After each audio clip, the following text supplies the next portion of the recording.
And now, ladies and gentlemen, welcome to the TPN The Walk On with Joel Walkoski.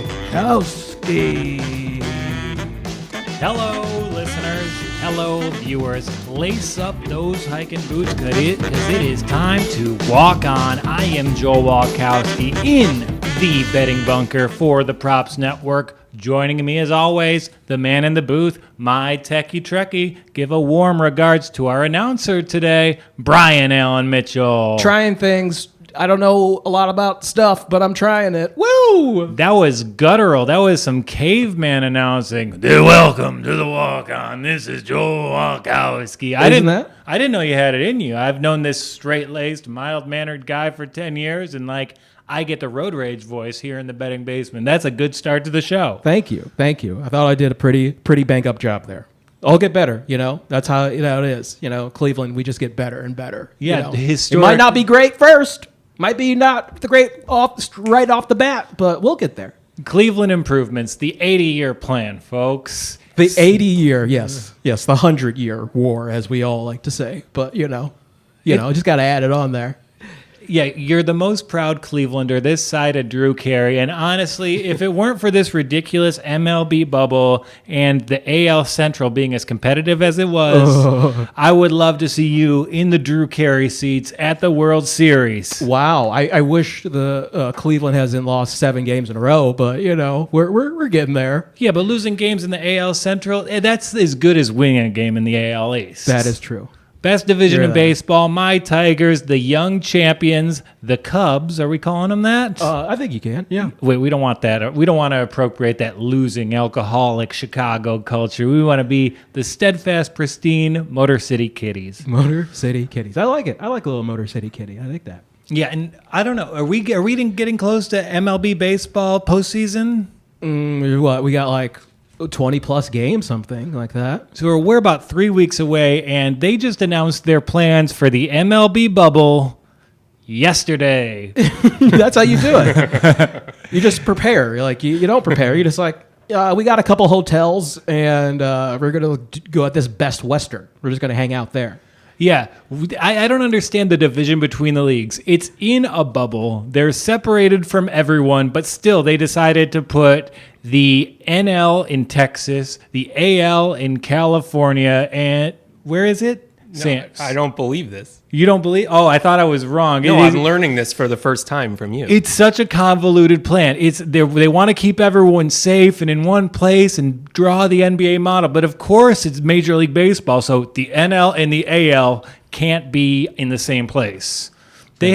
The MLB has the same attitudes towards the AL and NL intermingling as the antagonist in Guess Who's Coming to Dinner. Oh, that's a goodie. I like that one. Yeah, that's a reference. If you haven't seen that movie, congratulations. You are officially a millennial, a Gen Z. It's from 1966, so it's a long time coming. That is a long time ago, yeah.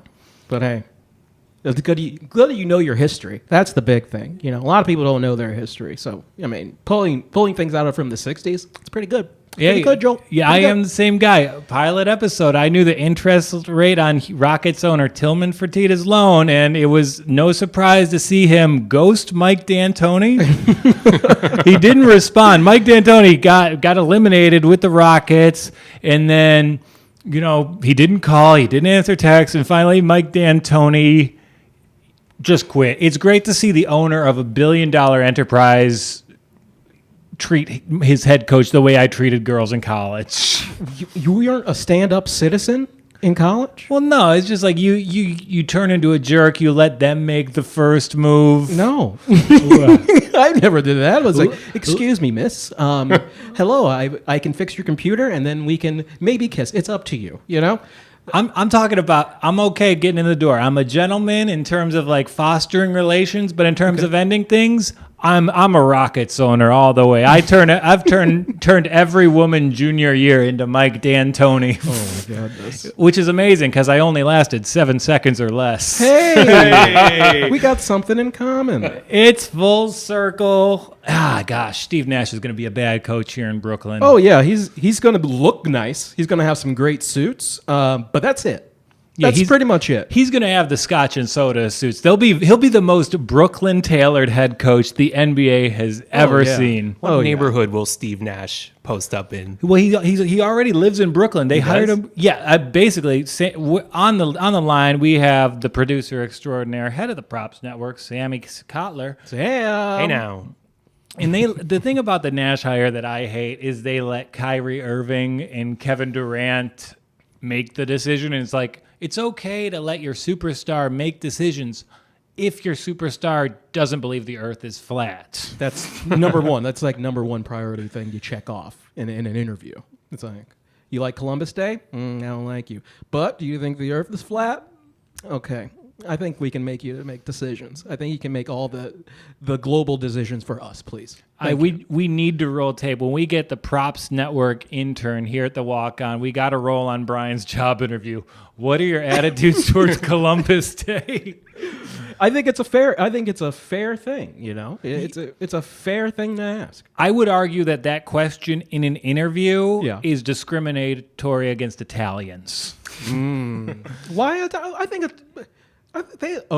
yeah. Yeah, they love... I had to remember my history, and I'm like, oh, yeah, that'd be okay. That wouldn't be too good. Yeah. Yeah, we're in New York City. Any Italian we know, they're a big fan of Chris Columbus, and I'm not talking about the Harry Potter director. Hope Tony Danza would like it, too. You know. Yeah, Tony Danza is a big proponent of Italian culture. I know that because I've seen his penis in a film. Really? Yeah, he got a start in porno. Is it a... What? No way. Yeah. He did not... What? Okay, so Who's the Boss is just like a thing of, like, is one of his porno movies. Yeah, he's the only person qualified to be in the sitcom and then the sitcom porn parody. That's pretty good. I would see B. Arthur in that, actually. But Yeah. that's just, you look at my internet history, that's what comes up. That happened. B. Arthur? B. Arthur, yeah. Golden Shower Girls. Check it out, folks. As anticipated, the Big Ten is back. Whoa. Let me dust off the Harbaugh hat here, actually. Boy. And I'm a loser. I'm a winner in life, but everything I like, it turns to crap. And now, as a freshly enrolled student at the University of Michigan, in-state, of course. Keep saying that like it's going to... So, like, Your Honor, you see that all the episodes, he's been in Michigan the whole time. Yeah, we're taping live in Hell, Michigan. Actual city in Michigan. Did you know that? Oh, no. You spell it with H-I... H-E, double hockey sticks. Because, we love hockey in Michigan. Yeah, you do. You do. You love college. You love college hockey. We love college hockey. We love pro and that's hockey. just strange because it's like most time you just like your football team, but your college. I mean, thing is that they're good. I think that's the thing. That it doesn't happen a lot. It's the only thing we're good at. The NHL, I mean, we don't cover it too much here because my NHL fandom has declined in the past 5 years because the Detroit Red Wings were the Yankees of the sport. True. And then the NHL, Gary Bettman, the Fredo of American sports commissioners, he instituted a series of rules that just kind of drag us back to the pack. Yeah, I mean, that happened. I was a big Mark Messier fan because Cleveland really didn't have like a hockey place, like a hockey place you could go see hockey people. So I loved me a little Messier and Richter. In 94, right? Yeah. And back to my legacy of losing. Early on, I watched every playoff hockey game as a kid growing up. Yeah. I loved the Vancouver Canucks. Whoa. Kirk McLean, Trevor Linden, they were my dudes. Dude, you ever play NHL like 95 like on the Sega Genesis? Yeah. Where it's just like up and down? Yeah. I mean, my entire life is a recreation of the movie Swingers. I gamble, I say baby, I leave bad voice memos and eat at diners. I am Vince Vaughn from that movie with slightly less hair. Okay, we can add that to the interview list, all those questions. So it's pretty easy. I like it. And how do you feel about this? I know this gambling industry is a little bit new to you. I know you're an outsider. Totally outside. And, Monday Night Football, I went 2-1. The teaser hit. The Broncos hit. The Giants, I knew they weren't going to hit, but Yeah. I don't like the Pittsburgh Steelers. I'm not going to ever Hey, don't worry. I'm with you. We're in the same boat. That's okay, baby. It's all right. I'm with you. I do it to suck up to you. You know, I can't like the teams you hate. That's the least I can do having you on the show. We'll appreciate it. Yeah. So Monday Night Football points bet. Yeah. They do this thing sometimes called the Karma Committee, which for whatever reason they spell with 2 Ks. And I just think double K should be just given up on as a practice. Yeah, because a third K could appear magically, or a third K. Exactly. What if you're just typing on your laptop, K Karma, and then you just send that out? K Karma? No. Who wants that? Who wants that in an email to your boss? And here's what happened, because the Titans, they were -2.5, they were -3, and of course Steven Gostkowski, he missed 4 out of his 5 kicks. How's that man still got a job? Hey, you know, I'm not going to besmirch a Polish American for having a job. That's not why I have this platform. I want every Polish American to work so they will give that money back to our great bowling alleys. I gotta love it, man. I cannot wait to go to a bowling alley. Couple of strikes, get a couple spares. What's the most esoteric sports hall of fame you've ever been to? Esoteric? I gotta look that up, man. Like weirdest, strangest, smallest. No, I haven't been to like a small one or anything. I think the baseball Hall of Fame, and of course you had to go to Canton, Ohio. You got to go to the go to Canton, Ohio. So yeah, I don't know. I've seen all good Hall of Fames. Probably the worst I've been to. I love any type of hall. Even foyers are good with me. But I went to the Polish American Sports Hall of Fame as a 7-year-old to watch Mike Krzyzewski get inducted. Whoa. Yeah. Mike was there? Mike K. in the flesh. It was Mike, and it was Rudy Tomjanovich. That's my favorite coach I was talking about. Oh, man. That's fun. Your boy Rudy T. I saw them both get enshrined in the hallowed institution that I don't think has a physical address. You don't. You can't. I think it was just pamphlets in a dining hall. Well, you can't have that. You but gotta make sure. Sam, you know, back to get it going. A viewer just messaged me about Hall of Fames. Oh yeah. Oh yeah. The Jewish Sports Hall of Fame is located in Long Island. Should we do a live episode in front of the Hank Greenberg exhibit or the other Hank Greenberg exhibit? Well, my uncle, who has an entire set of trading cards, only the most famous Jewish athletes that he pulls out every time I visit. Whoa. Yes. So, Sean might Green, want to go there. Hank Greenberg. Carl Yastrzemski. And Carl Yastrzemski. Yeah. He's got the SKI. I thought that was Polish Catholics, not Polish Jews. Oh, no. Uh-oh. Maybe I'm learning about my own heritage here on the show. But we should go there. We should do a remote from the Jewish Athletes Hall of Fame. They would be so excited. Hey, we want to just celebrate the legacy of Jay Fiedler, the worst quarterback to ever visit the NFL playoffs. And I think that'd be a fun thing for us and our viewers. Yeah, I think so. Agreed. Man, Jay Fiedler bringing a lot of very bad 9-7 teams to a lot of playoffs in the 90s. I mean, hey, that 9-7 is a winning. You're like, all right, we're going. And then when you get to hit too many of those playoffs 9-7s, you're like, okay, guy, like let's win a couple. Let's just actually get some winning in. It's pretty tough. Yeah, and I understand that, but I do feel like with 9-7, like you're in the playoffs, and with a bet, if you lose a bet and it's a bad beat, yeah, I feel like that's part of the game. Like 100%. I remember my good wins, but honestly, the most interesting stories I have about gambling are the bad beats. True. Like I was telling you, would you rather hear a story about how I made a smart decision, or and did something well for myself, or would you rather hear the failure story? Failure. Yeah, I mean, what's a better story? This is how things worked out, or hey, do you want to hear why I'm not allowed in Maryland? That's what I want. That's the juice. That's the juice. I did borrow that joke from good friend Eli Sayers. He'll be on here talking college football at some point. I love Eli. Yeah, so points bet, if you do want to have a little bit of shekels thrown your way in the case of a bad beat, that's all right. Okay. Maybe they're for you. They're not for me. I'm a guy who favors the definitive. I like to lose. That's why I root for the Lions, and that's why I've been championing the LA Clippers this entire postseason. And I'm so sorry. So they paid back every bet on the Titans? Every bet on the Titans. And the Titans won the game. Like, even the Titans players are like, "Oh, we won," but 2.5. That's the Vegas zone. I just don't. You lose your money. You don't get it back. I'm sorry. This KKK karma is just it's not good. But they have done this before. Yeah, they did it with Mitch Trubisky, MVP bets. But, with those, with an MVP future, you're probably doing $10. You got 4 months to talk yourself into that particular wager. Yeah. You're just throwing out a bet on the Titans game because they're the last slate of the first week of the NFL season. Right. No one's sitting there in August penciling in their bet on the Titans and the Broncos. Right, yeah. And that's what, if you go against Drew Lock, the MVP of the walk-on, you deserve to lose.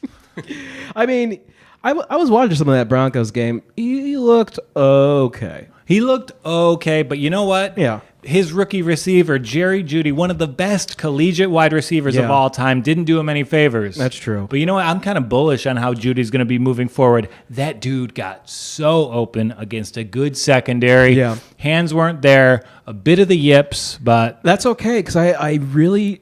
Oh, you also see how Noah Fant, tight end, he's doing on- it. We talked about Gabby's fantasy team to Yeah. end that show. Thanks to Noah Fant, Gabby Garcia and her newly minted team, the Fantastics. That's so good. Yeah, it's good. It's better than anything we came up with. Yeah. She sat 2 guys. She won her game. Wow. And I will report this, was mildly interested in the results. And that's good. Okay. Yeah, you get a girl to watch fantasy and she'll walk by the TV and be like, "Did my guy do anything?" Like, "Yeah, they did. Phil Lindsay's on the other side. He got hurt, so you're safe." Yeah. And then yesterday she walked by an NBA game. It was like, "Oh, is my guy playing?" It's like, "Oh, she didn't go as far as I thought she did. No progress." But it was good. She's playing fantasy football, and my fantasy is for her to know what I'm talking about when I go off about the Lions. Hey, that's when she does. Oh, it's gonna warm your heart, and you're gonna cry for a little bit, and you're just gonna be like, "I love you. You know why I'm marrying you." It's gonna be great. It's gonna be lovely. So let's talk NBA. I think we're NBA fans first. Yes. And it's been great to see the bubble give the sport a little bit more attention on a national scale. Yep. Maybe that's exacerbated by the social justice or a little bit less going on in the world. But the NBA, they've got to optimize the product. I don't understand the times of these games. I will say that they're messing my girlfriend time. You're doing a 6:30 and a 9, and I'm like, hey, this is great, but you can space this out a little bit, all right? Yeah. Did anyone have an issue with the game starting at 8 o'clock and 10:30? I certainly didn't. I loved it. Why not? I think the big thing was that they, when this bubble started, they were like, we're gonna have 8 games right now, just one after the other, and then when it dwindled down, and then all the other sports that started propping up, they're like, oh no, we really just got to get these games in, so we're not getting lost in the ratings. Yeah, they do. And even now there's just one game on a night, and tomorrow it's a Thursday nighter. You think they'd move it maybe to 8 or 9, 7 o'clock. 7 o'clock against the first Thursday night game. Yeah, you're afraid of Bengals Browns? I don't necessarily think so. I don't think so. I think you're fine. It's going to be Cleveland and Cincinnati watching that. That's it. So chill. Yeah, I'm hyped. I'm about as hyped for that game as anybody. Yeah. And I still would rather watch, Yeah. the Heat versus the Celtics. But let's get into it. Oh. Miami, Boston, Oh, the People's Champion, the Goodness, Miami that was so much Heat. fun. Oh, wow. And I know you're Brian Allen Mitchell. Yes. That was a great moment for BAMs everywhere. Hams around the world, stand up. We have found our way. We found our Mecca. It's so great. Is that the best BAM moment of all time? Well, I did meet Steve-O in spring break. So I'm going to say it's me first. And then, we got Bam from the Heat to say that block was incredible. Did you get pictures of that? Did you see the picture It was of his hand? so close. I mean, honestly, I want to sneak into the Sistine Chapel Yeah. and paint over the creation of man and put Bam Adebayo's hand in there. Just get a little paper mache. Just try and do that. And I think everyone will be like, oh, okay. We know what that is. And we might be focusing on him too much in the context of this show, but I hope that doesn't stick with Jason Tatum. He did the right thing going to the hoop on that play. He can get past every defender in the league, and yet he's still settling for 25-foot fadeaways. But what is he doing? He made some very questionable plays. He tried to do that Kobe fadeaway. He keeps doing these moves of what people he's seen before do. And it's like, no, Jay, you got to do your own thing. And also, look at your team. Like, use your team. I mean, if you look at Jimmy Buckets, he doesn't want to score all the time. You know, he always knows how to facilitate. He knows how to pass it. You're my hero, Tyler. I mean, it's just... he knows what to do in those crunch times. Yeah, and even though he got blocked, the thing that truly great players do, when things are slipping away, when situations are tight, they go to the hoop, they force contact, and they go to the free throw line. Exactly. That's what Jimmy Butler is making a career out of. Yep. And props to Jimmy Butler for winning that game friggin' twice. It's just so incredible how resilient the Miami Heat are. It's amazing, and you know what? I love Duncan. Yeah. I love Tyler Hero. I got a nickname for him. They are the NBA Winklevoss twins. I'm 6'7", I shoot threes, and there are two of me. You know what? You know what? Drop the Winklevoss twins. But yeah, I mean, for Tyler to step up like that, and Duncan, Boston's so good at getting players, like smart getting players in early foul trouble.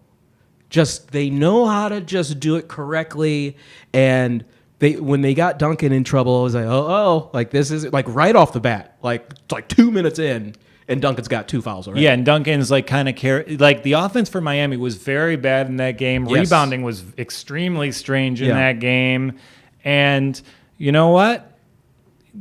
Duncan was bailing him out. Goran was bailing him out. I was telling you, remember that I was telling you about Smart and Drogs, and that was, he just showed up. And you know what? Goran, he's got that little hesitation move. Like Boston, they're so fervent on their defensive rotations. Yeah. Goran just takes advantage of how hard they play. And you're talking just how the Heat play their defense, how they switch off is incredible. It is just I feel like they're just like a 5-headed, just they know what to do, where to stop. But they have to figure out how to guard Kemba, because they're just, every time I saw it, Tyler was just going flat and like letting him go left or right. Like make him one way. Let him go to the left and stop him, because you know he's going to do a little he's going to dribble a little bit, little shake, and then try to go in the air. And it's like, no, like you can stop that. He's got 2 moves. Stop those moves, and that's it. He's got the 25-footer, and he's got the 12-footer. That's Kemba Walker. It's been that way since UConn. Nothing changes. Nothing changes. So stop it. And speaking of nothing changes, the Los Angeles Clippers, as it turns out, are the Los Angeles Clippers. And I feel like the ending of the Clippers series and the ending of the Detroit Lions game showed me that corporations actually are people, because some of them are just friggin' cursed. Yeah, man. That is Doc Rivers' 3rd time blowing a 3-1 lead, originally with Tracy McGrady in 2003, then in LA with Chris Paul and Blake Griffin in 2015, and now with the best player in the world, Paul George, and a band of misfits, he does it again. So, Brian, while you queue up, I think it feels like you're surprising me. Oh, nothing. But do you give nothing. Can you answer this question? Marry, fuck, kill, Doc Rivers playoff collapses. Say marry Orlando. Marry Orlando. That was the best one, because after going up 3-1, T-Mac said on a national interview, man, it feels so good to reach the second round. You don't let Ben Wallace hear that statement. No. And where's my other guy? Oh, kill that Rockets. Rockets 2015. Yeah, and then fuck this Clippers one because that was so much fun. The world was rejoicing because every Clipper except Kawhi has been talking trash this entire time. Paul George, Pat Bev, Lou Will, and they get eliminated. The Blazers are coming for them. Every NBA fan's coming for them. If I didn't know the Clippers could be more of a punchline, yet here we are. I know. And didn't you take the Clippers by 60 yesterday on the did Just for take Sport the podcast? Clippers. I took the Clippers by 60 yesterday. When Rufat was on, I said I would start using Rogaine again if they won. So you're going to see me be a Brian Urlacher level traitor to my bald community very soon. I'm very excited. And I got to say, I don't think Paul George has it. He does have it if it is just hitting the side of a backboard in regulation. If he was so adamant, I got to get out of Indiana. And I get that. You got to get out of Indiana. But you can't force your way. We were talking about this before. You can't force these three-headed NBA teams where you're trying to figure out, okay, let's just gather the talent and everything figures out. Cleveland Browns tried to do that last year. And we're really bad. It doesn't work in sports, and you saw them experimenting with their rotation. Even in the second half of a Game 7, their season's on the line, and they're letting Marcus Morris have ISO possessions. They're working Pat Bev back into the rotation. And, this is when you're supposed to be polished up. You're at your best. Yeah. And they were at their worst. I don't blame Kawhi for it. I'm giving Kawhi a pass. I've seen enough out of him. But I'm okay with Kawhi. He's fine. But Beverly, I don't know. Beverly was not an NBA player in that series. He was just, if it was a stat line of just being mean to other people or just being aggravative, that's P-bad. Yeah, he won the MVP for guy most obviously from Chicago. But yeah, Bev was good. But how can you lose multiple plus 10 games? I just don't understand. And I'm in such a weird situation because I like the Clippers. I'm in this. My bets right now are so weird. I have my bookie I broke up with. I bought someone a Celtics championship ticket as a gift. And now, we're broken up, I'm going to be like, hey, man, you got that $1,700. It's going to feel so good to chase down a bookie. And then good friends, all the Boston comics who you run the Secret Comedian Facebook group, Sean Wilkinson, John Baglio, they run an NBA playoff gauntlet. I have the Nuggets. If the Nuggets win, I get the whole pot. I've been insufferable about how much I dislike the Nuggets.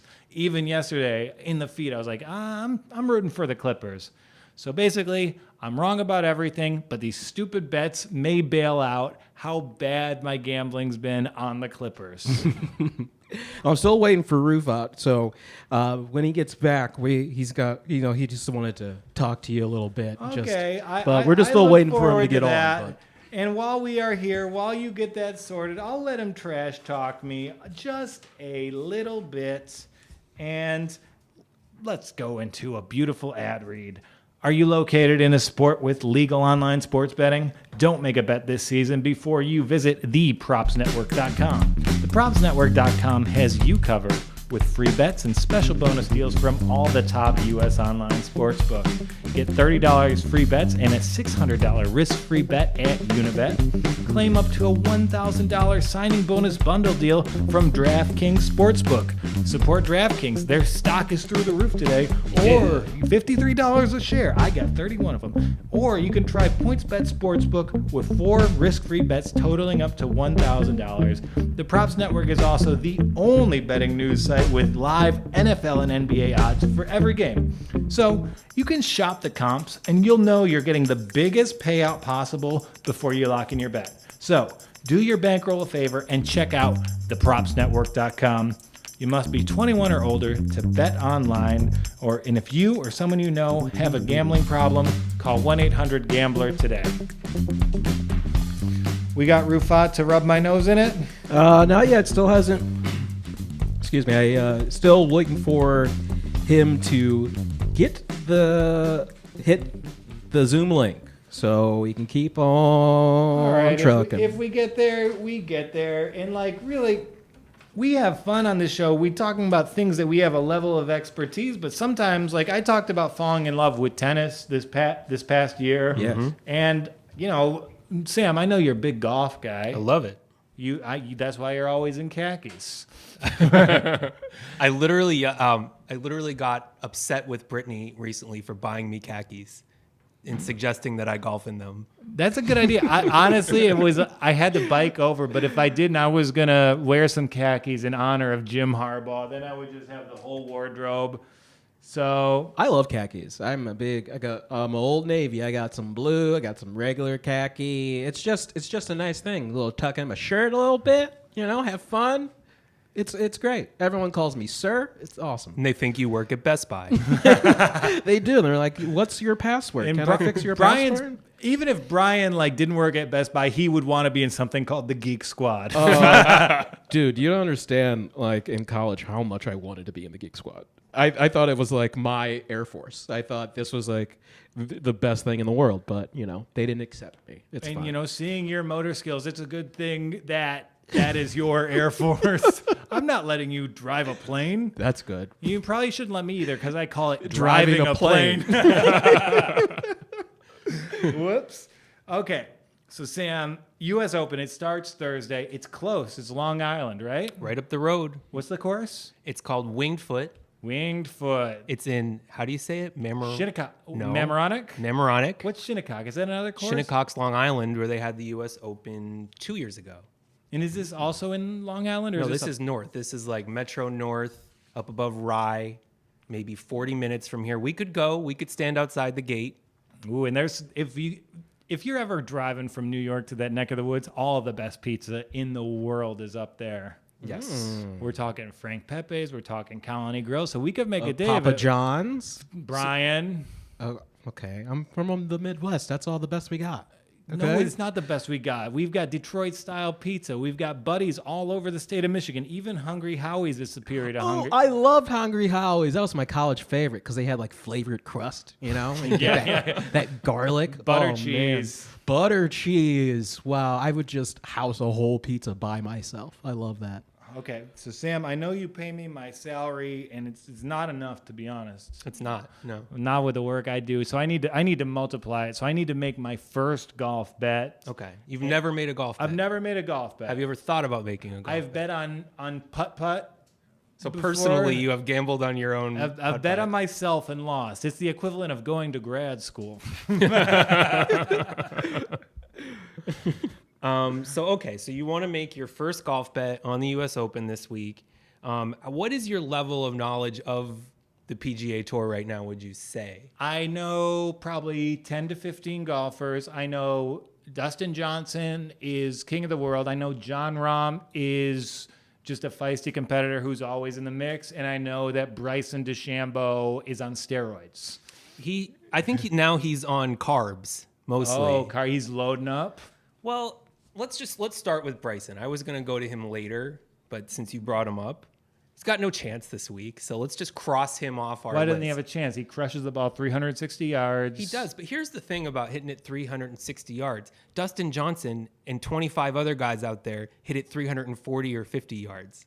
There's not a big difference. Perhaps this was all a little overblown, right? Yeah, but John Daly got famous because he's like the golfer who looks like golf fans. And now Bryson De Chambeau, he's famous because he's the jacked golfer. It's awesome. And much love to John Daly, by the way, with his cancer diagnosis. But beautiful story with his kid, John Jr., going out and winning a junior tour event on the same weekend as the diagnosis. And that's pretty cool. It was a beautiful thing. Nice. You love a human Dalys. Interest story like that. Yeah. The Daly family brings a tear to my eye that's not DUI related. I didn't think that was possible.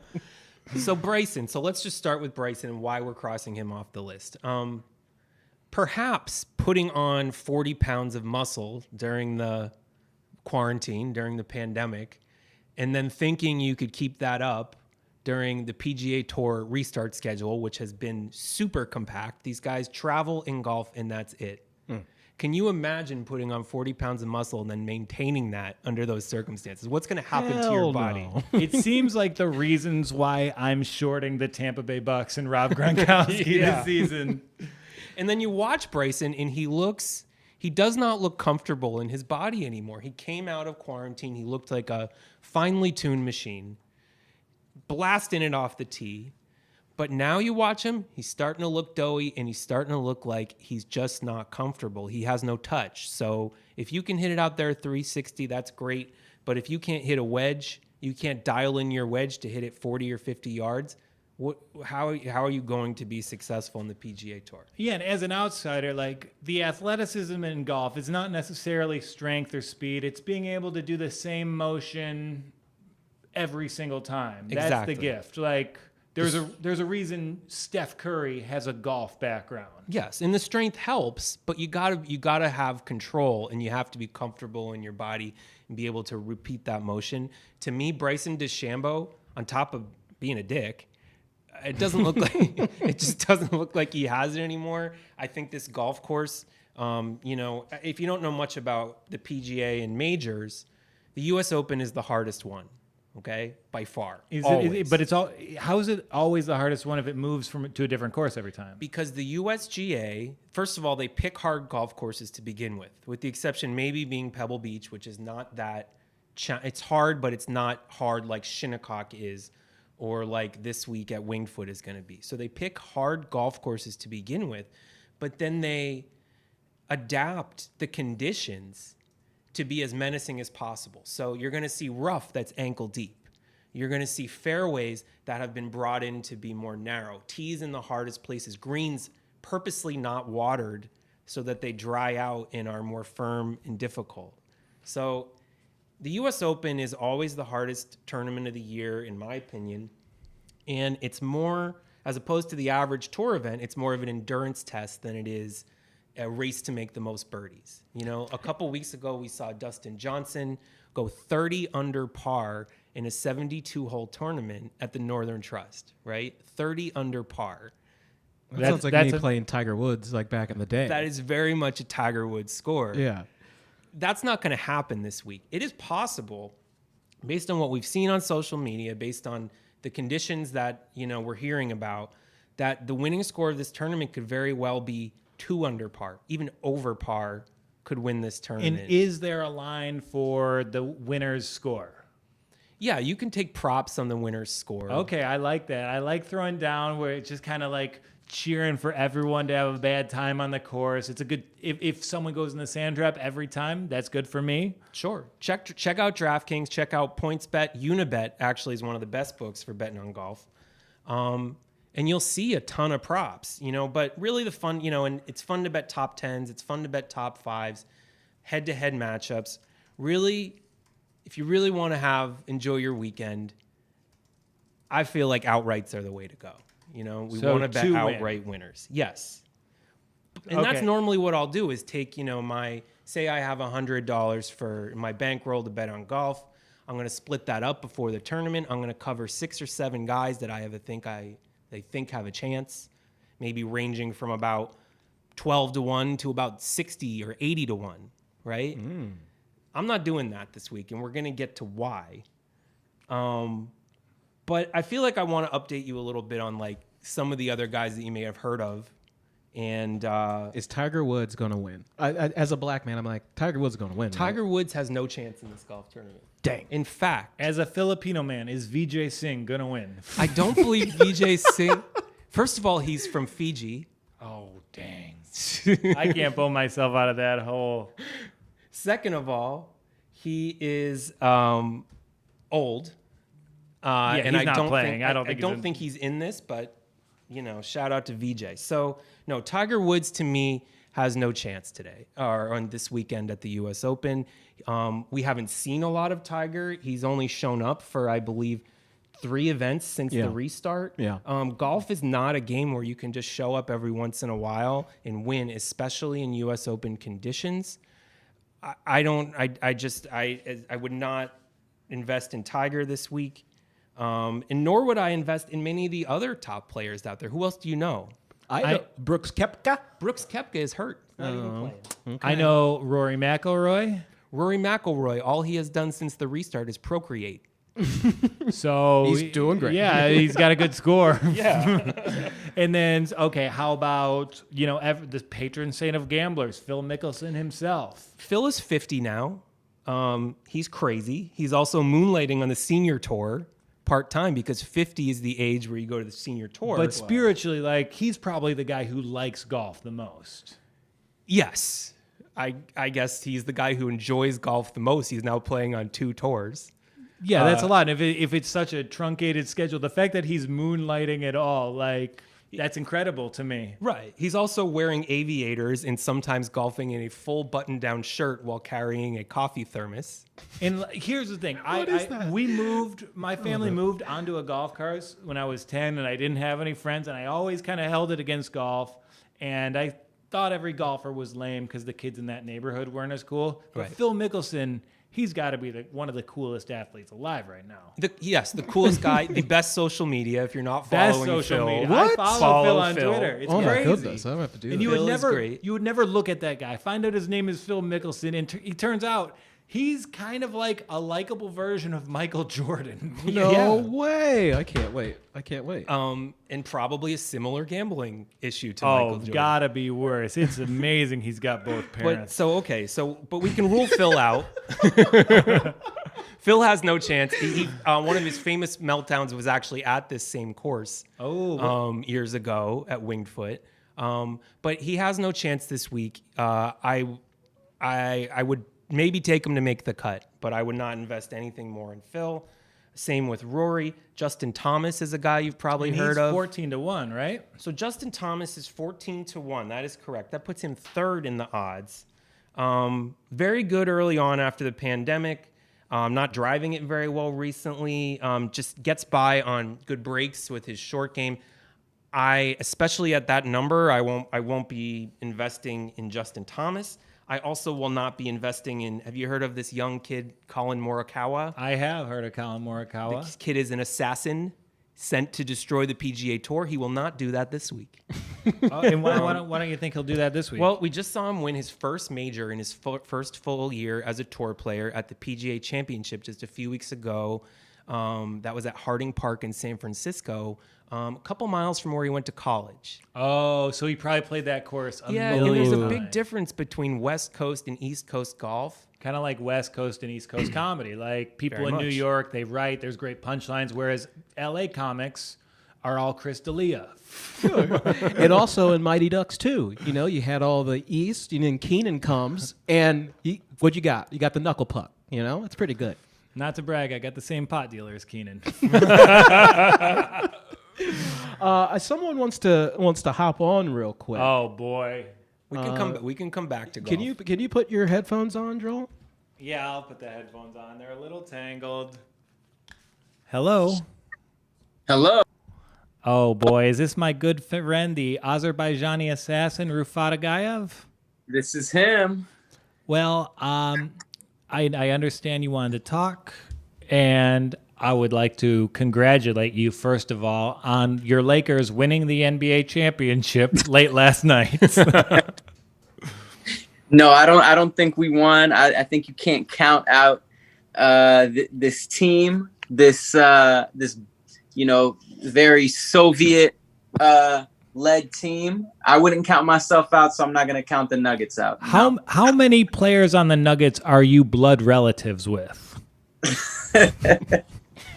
Not blood relatives, but basically spiritually, and we probably grew up on the same salted meats. Definitely. but yeah, man, it was. I don't know. I kind of didn't like the fact that they won because now everyone's gonna say the Lakers had it easy. The Clippers would have been a better matchup. And that's true. It is going to break that way. This will be LeBron's asterisk title, and it's not fair to him.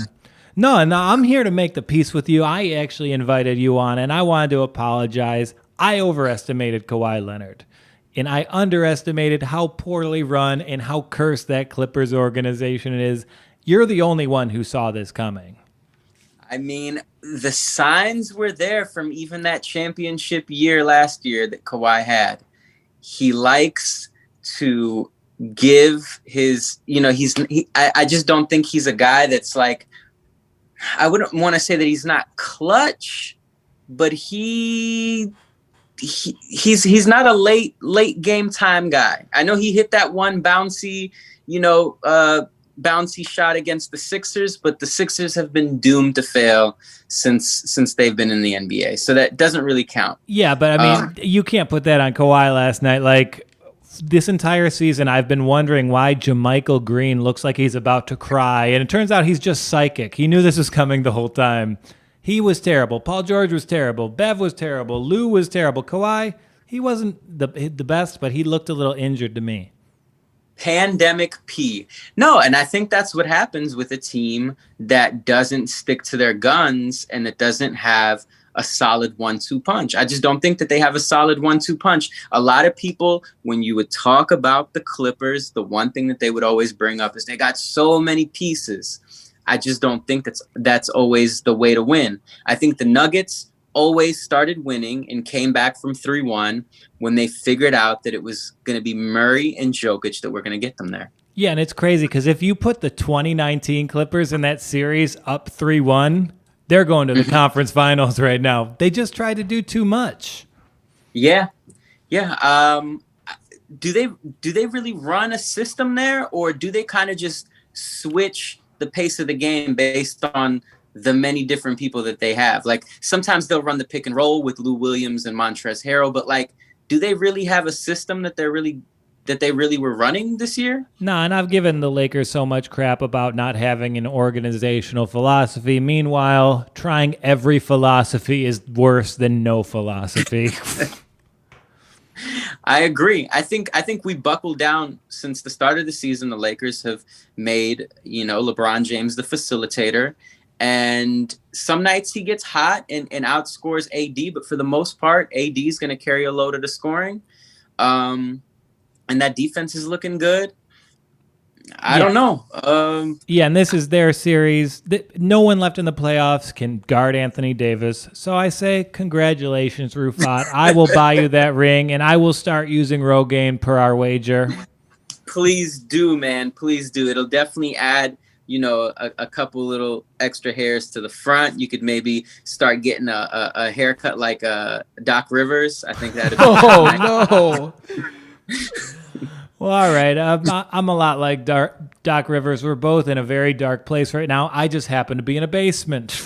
Well, all right. Thank you for jumping on. I just wanted to touch base with you because I was so wrong last week, and I wanted to say you were right. Hey, you're the professional gambler, not me, man. But you're the reason I'm gonna have a full head of hair. So I thank you for that. Love you, man. Love you too. See you soon. All right. Peace. Rufat, what a guy. All right. You want me to do this ad read before we go back into golf? Yeah. Let's do the ad read, then we'll finish golf. All right. Well, we're back with the official sports book of the Detroit Lions. What up?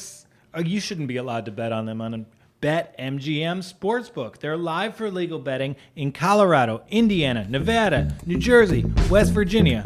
Are you betting on the NFL this season? Then why are you watching the show? Then take some of that action to BetMGM. Why? Because for a limited time, BetMGM has a special signing bonus for the Props Network listeners. All you have to do is create a new account at BetMGM, official casino of the Detroit Lions, and use code WALKON20 to get a 100% match on your first deposit up to $500. That's right. Just enter code WALKON20 and up to $500 bonus bankroll is yours. Then you'll enjoy all that BetMGM has to offer, like earning $10 free bets every week in the Money Monday Club, multi-sport parlay boosters, and the new Edit My Bet feature that allows players to change their bet tickets after they're submitted. So try BetMGM with code WALKON20 now while the offers last. You must be 21 or older to bet online, or probably for in person for that matter. Do you or someone you know have a gambling problem? Call 1-800-GAMBLER today. You're a promo code now. I'm a promo code. I have been digitized into the Matrix. Like and- Tron. Like Tron and the Matrix. Ooh. Like Tron, I'm colorful and I love synth music. Yeah. Sam, what's your favorite golf club? The favorite club in my bag? Yeah. That would be my 60-degree Callaway Mac Daddy wedge. Wow. Get you out of jams, probably. It does. It gets you out of a lot of jams. I'm not a great golfer. I'm a good golfer. What's not a your great handicap? One. These days, I'm probably in the neighborhood of 14. Okay, so 12 to 14. You're hitting like a 86 on an 18. Yeah, hole course? 84 to 86 kind of score. That's now, good. if I wasn't doing all of these shows with all of you, I might be more like a single digit type. And that's guy. a real course. The only place I golf, I go out to the Pitch and Putt in Queens. It's next to the City Field where the Mets play. They have Nice. got night golf there. Oh, I love that. What's your score at the Pitch and Putt? At the Flushing Meadows. Yeah. I'm gonna. Well, it depends if I get the bag of tall boys that you can buy there. Or Yeah, not. and Carry the with you. guy who runs the the little drink cart, Yeah. he goes around selling drinks and pre-rolled joints. What's this tall boy action? No, we gotta go. You literally see people walking off the course into the woods to do weird stuff. There. It's like Well, you get- that's another place we will do a remote at some Oh point. yeah, is a little Flushing. night shoot. But no, I'm gonna be single digits over par probably at that course. That's incredible. That's really cool. But yeah, I would go with my Callaway 60. And at the U.S. Open this week, I feel like that's the kind of club you're really going to need to succeed. because there's 6-inch grass. Yes, it's going to be about short game this week. I mean, you got to be powerful, you have to be accurate, but you're going to miss greens, you're going to have bad lies, and it's going to be the guys that can survive those moments that really persevere. Now, we already ruled out a lot of the top players in the world, right? We went before the break. And I think we're left with the big dogs, right? To me, there are two guys. I'm going to sound like the squarest square in Square Town. But see, it's my first golf bet, so I'm like, yeah, this is good advice. But to me, there's only two guys that can really win this thing this week. And that is Dustin Johnson and Jon Rahm. Now, we talked about it earlier. Both of these guys are dominating the game. They have been for 2 months now. I mean, you can, before the show, I went and looked at stats from the last 8 weeks in which both have been very active. And they lead in almost every key category. It's one or the other, or at least they're in the top 10 out of every player on the tour, right? Yeah, and they're like what? Around plus 850 for them? This is the problem, yes, is in the average golf tournament, the favorite is going to be around plus 1100, 11 to 1. At this tournament, in a major, 156 players in the field, the best golfers in the world, and you have two prohibitive favorites. You have DJ at plus 850 at DraftKings. You have Rahm at plus 900, followed by that odds gap we mentioned earlier, Justin Thomas at 14. It is highly abnormal to see an odds gap like that on the tour at any event. But I feel like I should I'm going to do, when I don't know what I'm talking about, I'll do $10. So I'm going to do $10 on each, and I'm going to do $25 on the final score being, I'm going to take whatever the equivalent of the under is, or I guess it would be the over. I like your prop, but I don't think that betting these outright winners, Rahm and DJ, before the tournament starts is going to be the way to go here. Okay, so if I were to give you my login and just hand over my phone and you would just ignore the temptation to go through my nudes because they're great, what bet would you place on my account? I wouldn't be betting anything at this point. What? But we just talked about betting the We're US. doing it live. Oh, doing it live. And that's tough with me because, I'm really just a good-natured Midwestern rube, and I can bet something before the game, no problem. I'll talk myself into it. But to just pull the trigger real quick, I can't do it. When do you live bet a golf match?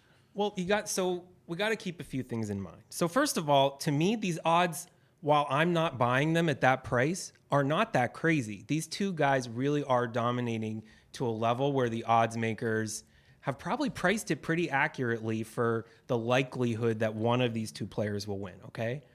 But we're not going to buy on that, right? No, we're not. There's too much that can happen. So what could make it what could make the odds be more palatable to us during the weekend, right?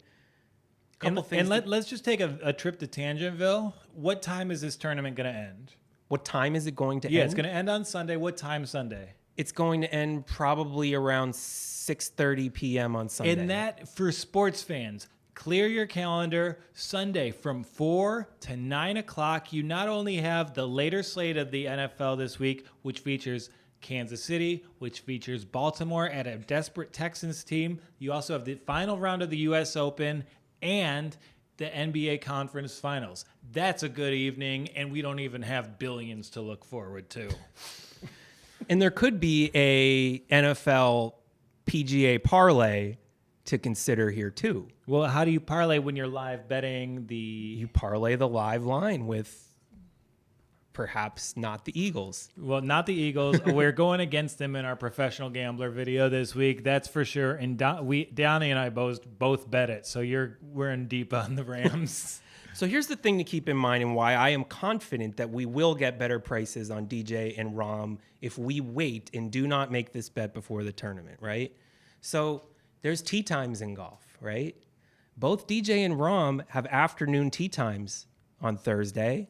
Or so if someone has if someone has a great opening line in Thursday morning, their lines will kind of shift to where they'd be for a tournament without all the public money. Well, check this out. Teeing off before 8:15 in the morning, in the first round, you have Rory, Tiger, Justin Thomas, Morikawa, Jason Day, Adam Scott, Justin Rose, Webb Simpson, and Patrick Reed, all before 8:15 a.m. All it will take is one of these players who are all highly capable of putting up a good score, but I do not feel capable of surviving the 4 days. All it will take is one of them to put up maybe 3 under, 4 under, which would be a very good score at Winged Foot, and we will see DJ and Rahm's odds probably creep over that 10 to 11 to 1 range where we're going to be comfortable making that bet. And is there someone who's historically played this course well? No, because because this course hasn't really been featured that much on the tour. We haven't seen a major there in a long time.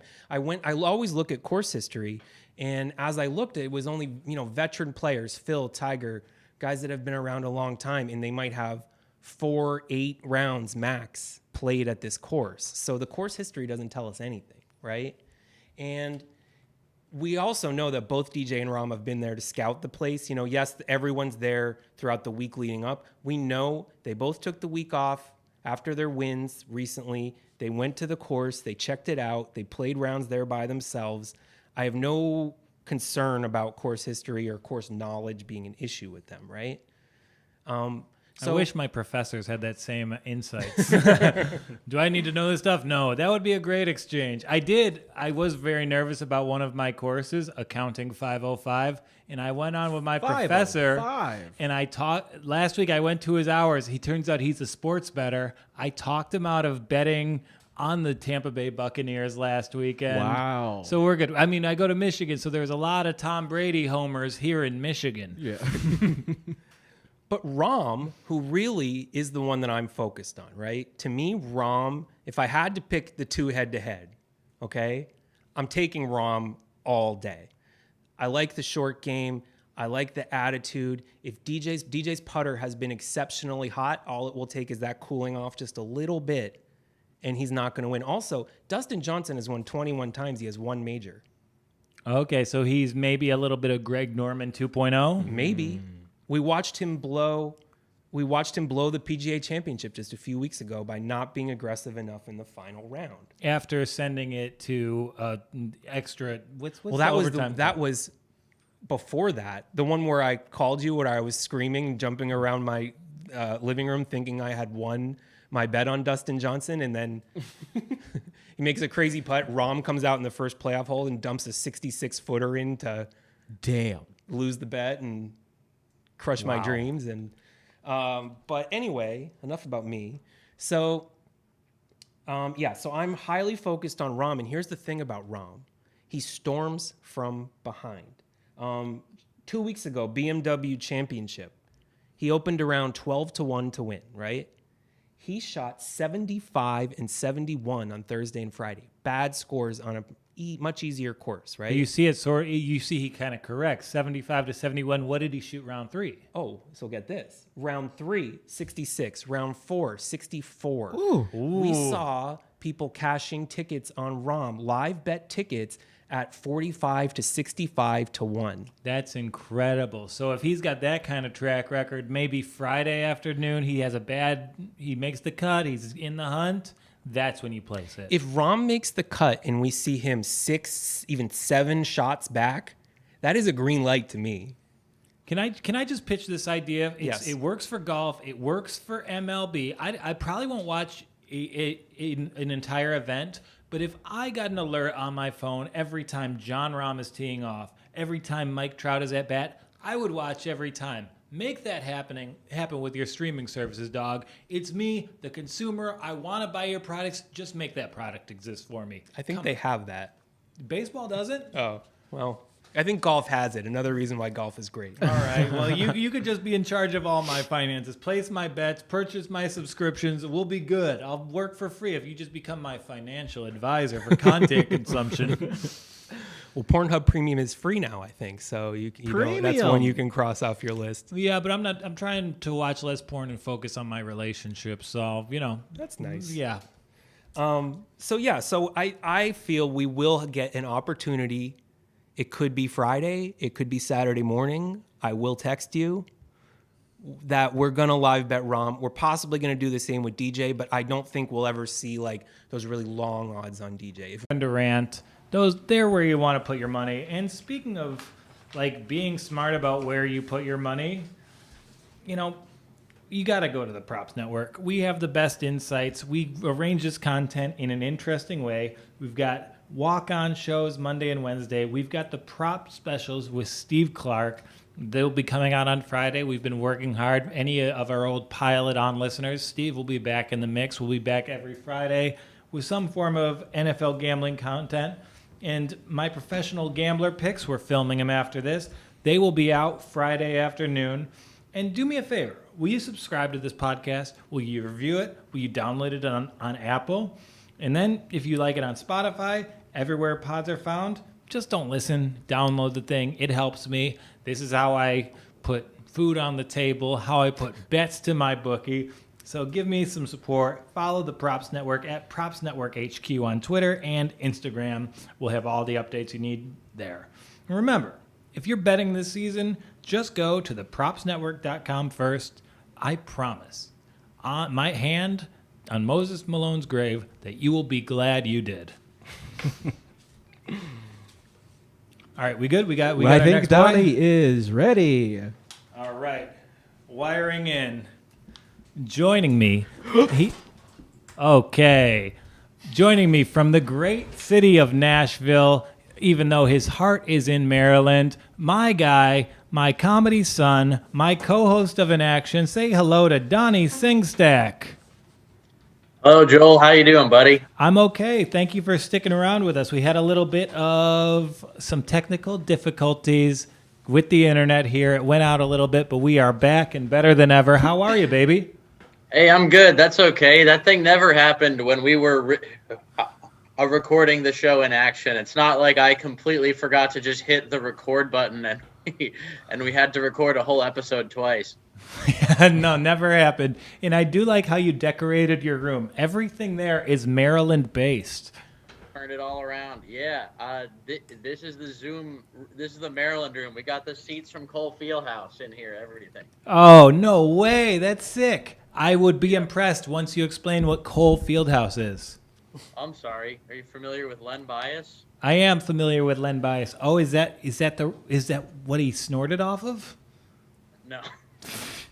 It's amazing how it's amazing that Len Bias died before he went to the NBA, and his career still turned out better than Steve Francis's.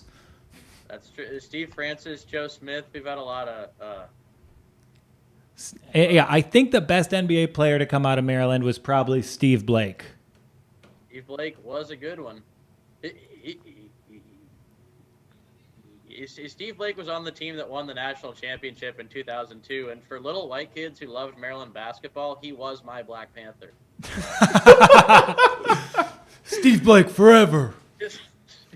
My favorite picture I've ever taken at an NBA game was Steve Blake in the Black History Month T-shirt, just looking kind of confused why he was wearing it. Yeah, he really was the Alex Caruso of his day. So we gambled together. This is probably our third NFL season placing wagers together. And how are we looking heading into this season? Well, I would be lying to you if I said we didn't have a bit of a dig. I don't know if you're ready for this. We have to do the dig with Donnie. Oh, we got to do the dig with Donnie. Here's hoping Elon Musk doesn't call anyone a pedophile. Yeah. So what happened? We were smart. We were doing great. We were taking your soccer picks. We were taking my NBA picks, and we were killing it.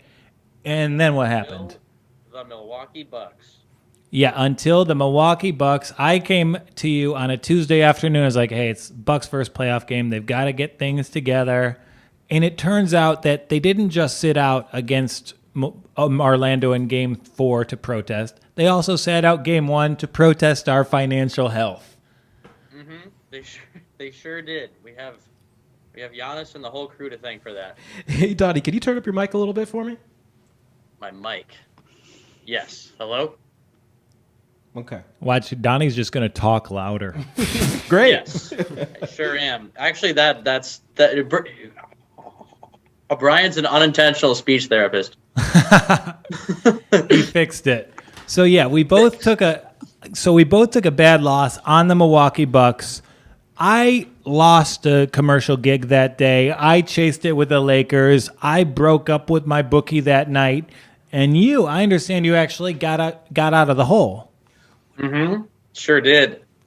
Down to about 30, and then one bad UFC incident later, and it's all gone. And now we are, let's just say for the hypothetical of this segment, we're trying to dig out of a $2,000 hole as a joke. Yeah, and as a joke, let's just say that it's a $4,200 hole we've got, which honestly you only get if you're really treating yourself in Vegas.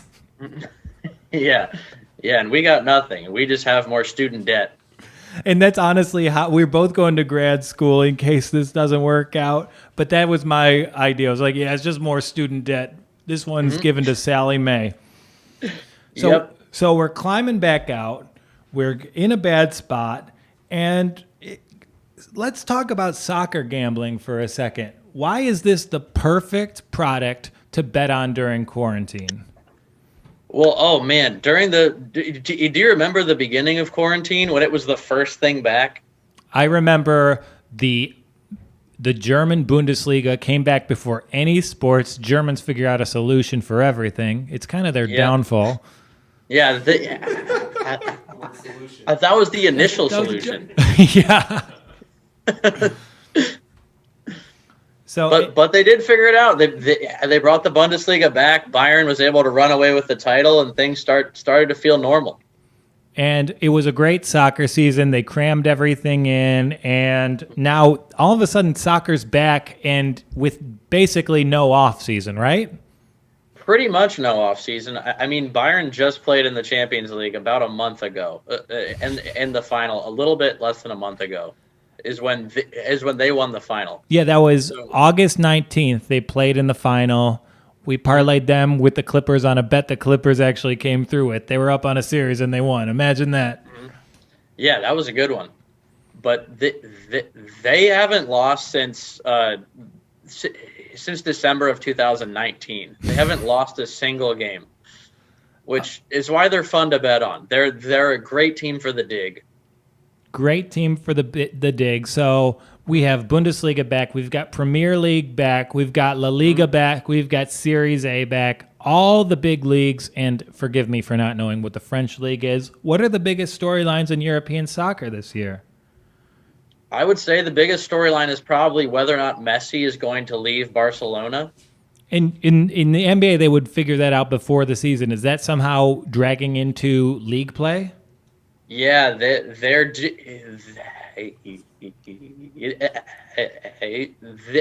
still have up until the transfer window to send Messi anywhere, and right now the odds-on favorite is Manchester City. Manchester City, and they've got the money because they are evil, right? Correct. Yeah, if you're not following, like, No. Manchester City is the equivalent of buying Facebook stock. You'll probably make money, but you're not going to feel good about it. Man City, PSG, a lot of those teams are they're a little sketchier. Where their money comes from is not something to worry about when you're trying to dig out of the hole. They could. Okay, so Messi's the biggest storyline. We have Premier League. We've got all these awesome teams at the top of the Premier League, but you don't really like any of the big teams, right? Who do you like? I think I would say Liverpool. Their odds are second to Man City right now. Man City are the current odds-on favorite. I think Liverpool is around plus 250 to win the Premier League, and I would say I like them, but they did not have a great showing in the first game. They could have easily lost or drawn that game to Leeds United at home. And I know I talked you out of the Leeds United bet. It's like, hey, they're back in Premier League for the first time. You don't want to bet against history, you know? Mm-hmm. But I put it in anyway. And it still paid off because of Mo Salah's hat trick. So and we can't bet that season-long future for Golden Boot in the Premier League. The odds are already going to be on Salah because he comes in one game, 3 goals. And it is fun to cheer for Mo Salah because you could just go Mo Salah. Nice. Auto parts. I'm buying those. You sound like a real hooligan. That's their chant, actually. Mm-hmm. I think I would be a great soccer hooligan. If the NBA had hooligans, I would be throwing cups of soda at Ron Artest as we speak. If the NBA had hooligans, who would be the best parody songwriter in all of Detroit? Jimmy Butler. But there's a team that you actually like to win as a Premier League long shot. They had the worst season, but their fan base, they were losing their mind all over Twitter, all over social media, but they kind of got things together towards the end. I'm talking Arsenal. You bullish on Arsenal? I am. I think they are my long shot to win the league. If you just have some extra money, if you like betting long shots, I think the long shot to win the league this season is Arsenal. And they're a long shot, but they still have as much money to buy talent and develop their youngins as any other club. Right. And they did. Though the offseason was short, Arsenal have made some of the best moves by one, just getting rid of David Luiz, probably the worst center back in the Premier League, and they replaced him with a young 22-year-old Brazilian, which is never a bad idea. Yeah, if you're going to get rid of someone aging, always replace them with a 22-year-old Brazilian, be it center backs or wives. Right. Yeah. Hey, I'll be non-neighbors, husbands too. Yeah, good. If my fiance left me for a 22-year-old Brazilian, I would not be upset. Well, he plays center back for Arsenal. His name's Gabriel. That's her name. They've got something in common already. That's true. Yeah, they would hit it off so easily. Lacazette and Aubameyang are as good a front two, a scoring partnership as any team in the Premier League or all of Europe. I think they could definitely challenge for the Premier League at plus the 3,300, and I think a great bet would be for them to get top 4 at plus 250. Top 4 seems great, and top 4 means you move on to the Champions League. It would be fun to see Arsenal. They're such a historically significant team, and I see their odds. They're plus 2,000 I have on DraftKings right now, but those are great odds, and you can actually bet them top 6 minus 225. We know we get burned on the big multipliers, but that could be a good one. I think that could definitely be a good a great investment. I definitely see Tottenham falling off. I see them finishing above Tottenham. Chelsea, I'm not sure yet what their new team's going to look like. They won 3-1 last week. They have a brand new face up front in Timo Werner. and I think they could be much better than last season, but I don't think they're going to be better than Arsenal. Okay, so basically Arsenal just needs to jump one team in your power rankings in order for the bet Finish to win. top 4. I think a Liverpool and Man City are going to finish 1-2. That's practically a given. That's in every, pretty much every sports book you'll find. But I think that that those 3-4 spots are very much up for grabs between Man U, Arsenal, and Chelsea, and I could see Arsenal very easily taking number 3. Yeah, and Man U, I know they had a bad year last year, but they were really getting into form towards the end of league play. They were awesome. They were beating teams 4-1, 3-1. They were just routing fools. Great young talent. And how about my squad? A part of the fun of watching soccer with you was I picked a team, and there's so many leagues, I picked 2 teams. I picked the Wolverhampton Wanderers, and I picked the backups at Real Madrid. Yeah, you love Vinicius Jr. I love Vinicius Jr. I love Adama Traore. He's on the Wolves. He is Russell Westbrook of the soccer field. He's amazing to watch. Traore is the Derrick Henry of the soccer field. But faster. He's built like Henry and can run a 4.240. He's amazing. Okay, so if you are just looking to watch Premier League, I love watching Wolves game to game. I love watching Real Madrid. And Real Madrid, they made me money pretty consistently. They're the most talented team in Spain, especially with Barcelona having so much tumult.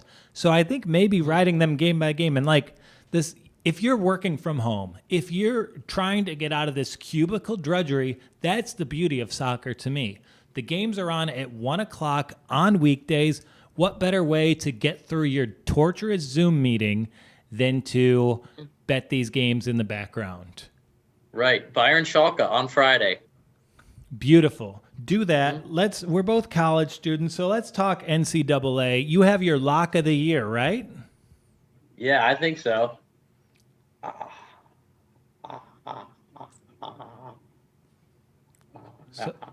I do have my lock of the year. It is Clemson first quarter bets. I'm all over the first quarter bets for these teams because oh no, wait, it's not that.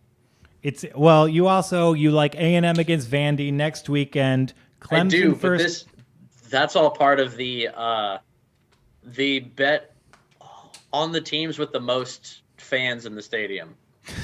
But didn't that lose last weekend? Everyone who had fans in the stadium, they lost.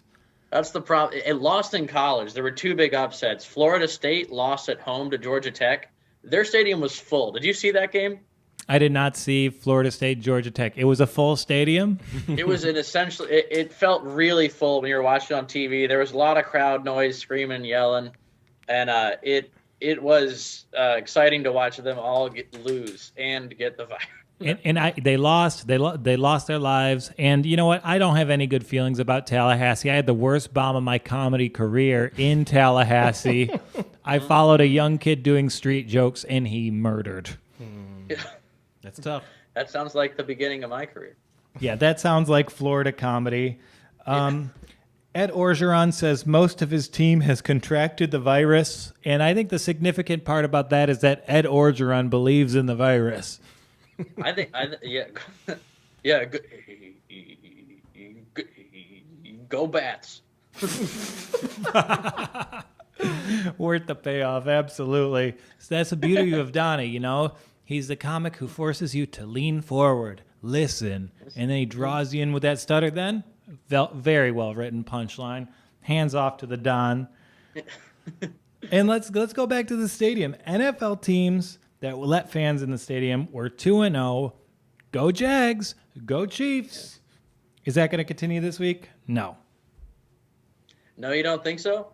I think the Chiefs will win. I know the Jaguars won't win. That team is still tanking. I expect to see Trevor Lawrence dissatisfied in teal and black next year. Count on that. And Do you think that they're going to lose to a kickerless Tennessee, though? Because that's my fun bet of the week. My fun bet of the week is on the Jaguars, +9. Yeah, and like we bet for fun. So last week, the most fun bet to make was Cincinnati +3. This week, it's probably Jags +9. And I think karmically, I know they had a bad bet this weekend. The Detroit Lions will never be more fired up than they are this weekend against the Green Bay Packers.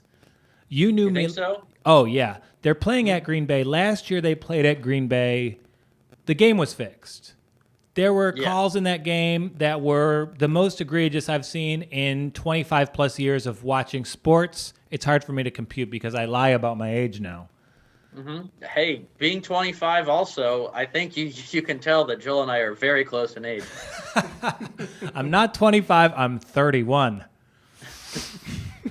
But last year we saw that game get rigged, and now they're back in Green Bay. Not only that, the same referee is reffing the game. Cleet Blakeman, the guy who called 3 hands to the face against Trey Flowers that didn't exist, is reffing that same game. I think Cleet's going to be a little guilty.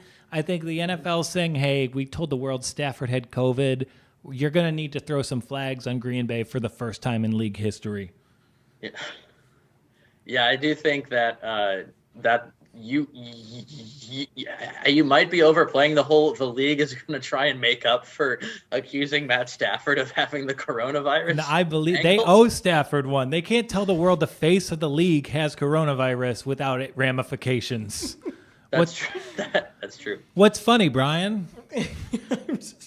I think it's just funny that you're talking about Matty that way. Yeah, face. Do you say the face? Yeah, modern Dan Marino. Okay.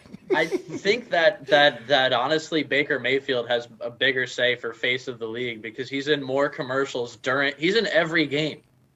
Yeah, well, he can't see over the huddle, so you need to be able to see him somewhere because it won't be in an NFL starting lineup for much longer. Right. I don't like that. I retract all your statements, please.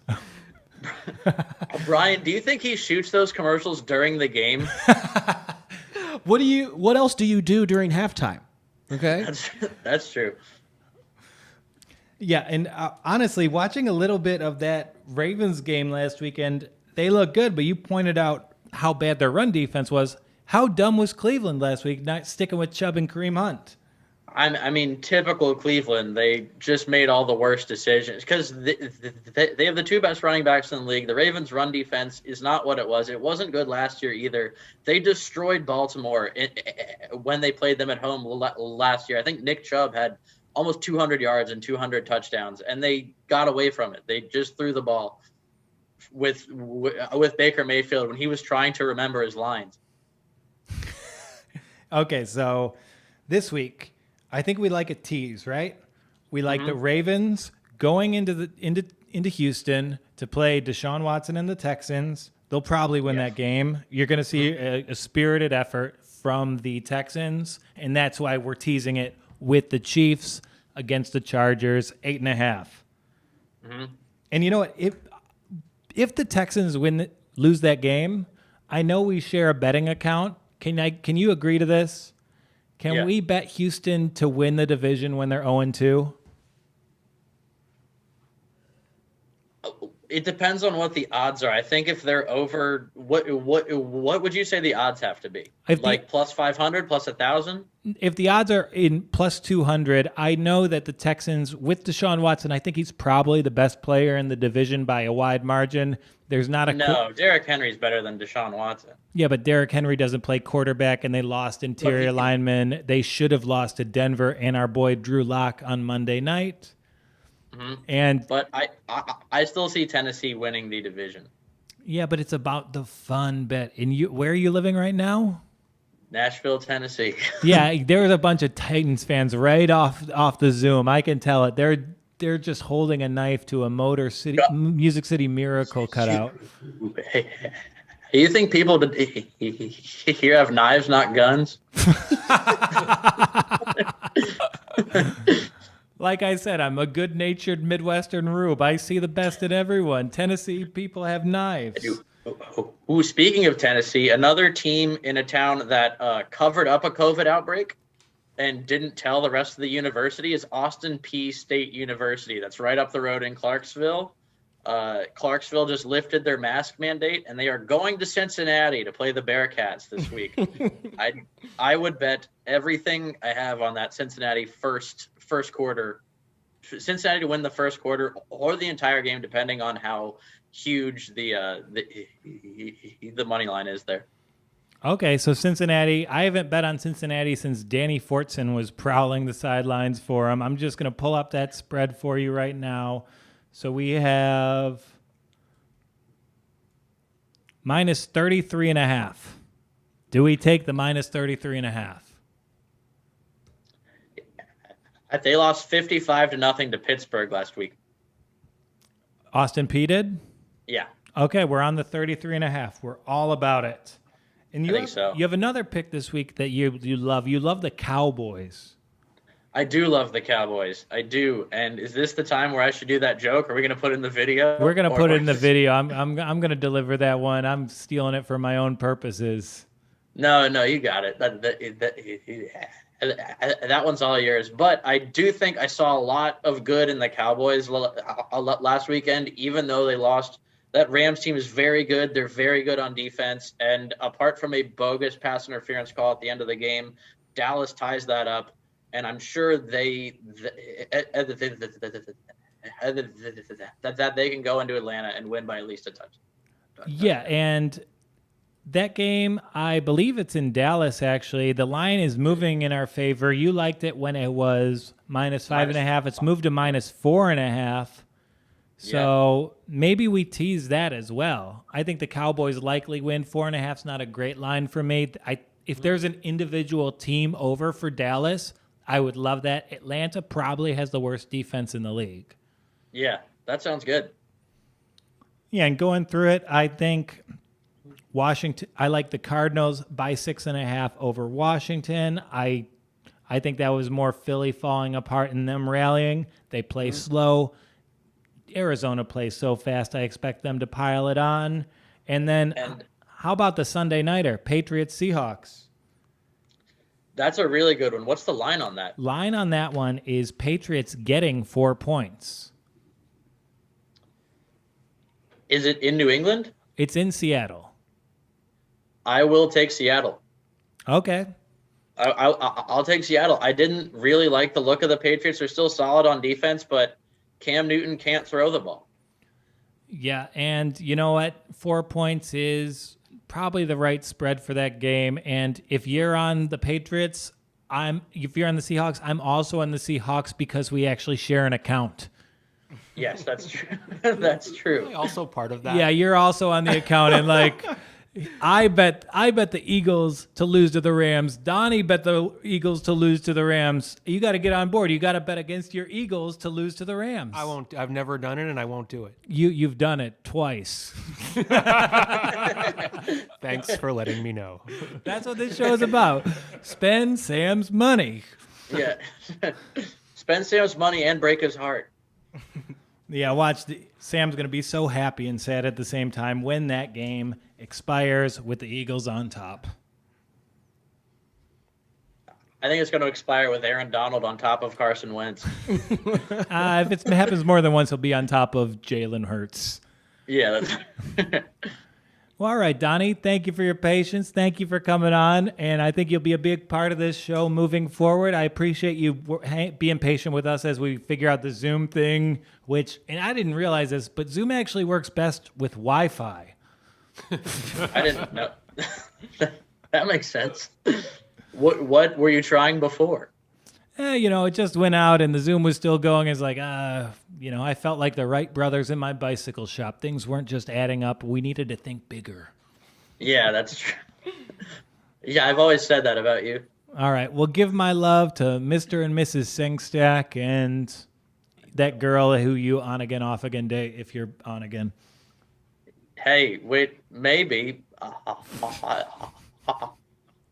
I'll let you know if she wants to come on your finance podcast for a fourth time. She made me a lot of money. Props to her. Yeah. Mm-hmm. Yeah, all our podcasts, they're about making us money, and they're about making you money. I'm wrong a lot, but I think I hold strong opinions. Donnie, He's a smarter guy than me. Listen to him. Read his blogs on the Props Network. This guy is a legit genius, so check him out. Hey, appreciate it, Joel. And happy 31st birthday last week.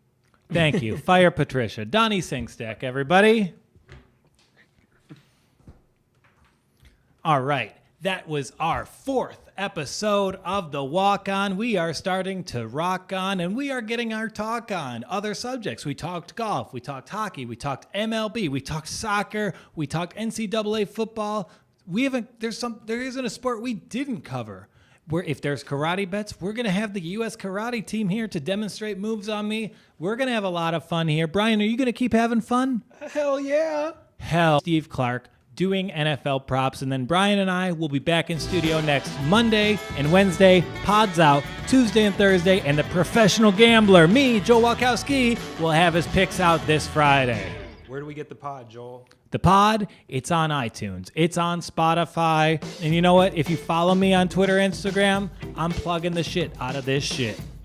Thanks for watching. Thanks for listening. Joel Walkoski for the Props Network, signing off. I've held 2 pens the entire time. I feel like Patricia, like having a pencil with a laminated sheet. You're going to have a pen fight. A pen fight, you know.